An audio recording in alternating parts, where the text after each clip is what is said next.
Jumala armulikkus voolab, Jumala halastus, hea soovilikkus, kui puhas armastus on 24/7 minu ja sinuga.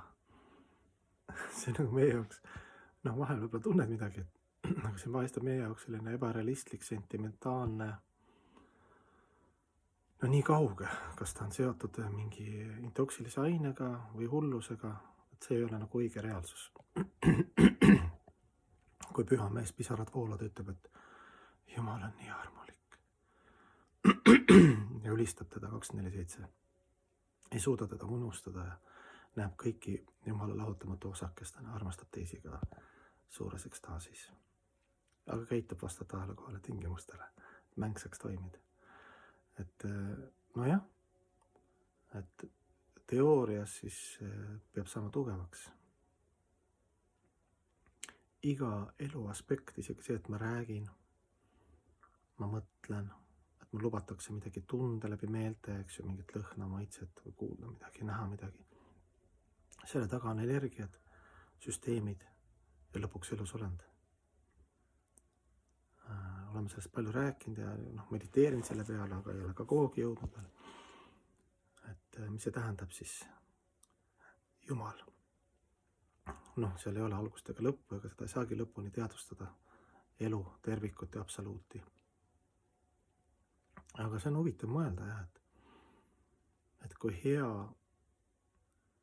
ja loomulik on see teadvustus hingele algselt, et Jumal armastab mind, õhk, maa, tuli, vesi, eeter, tants, laul, muusika, maitsed, lõhnad,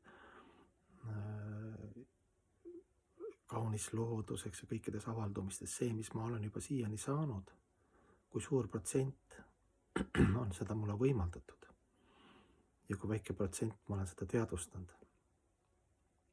Ja pigem vaatad peeglis, imestad, et kuidas ma olen jõudnud oma valikuvabadusesse sellisesse nahaalsusesse, rumalusse ja pimedusse.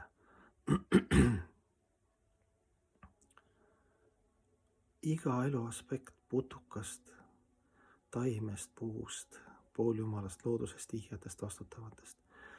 Iga aspekt, elu aspekt, kuidas seal taga on Jumal ja kuidas meil on võimalus selles näha nagu armastust. Igas energias, elemendis, igas elus olendis, igas situatsioonis ja igas meeleolus isegi, mis meile võimaldatakse. Ja ka see on armulikkus meie valikuvabaduses, millal meil lubatakse seda teadvustada. Et see on ka võib-olla juba selline suur samm, kus sa oskad kõrvalt vaadata ja näha, kui tänamatu ja enesekeskne sa oled just kehalises ja peenkehalises mõttes. Kui üleolev, kuidas see peenkriitika teiste suunas alati nii kiiresti toimib ja kõik need aspektid, eks. Sealt võib lugeda kaua. Ja vihakadedus, kuidas nad ikka elavad alateadlikult on meis.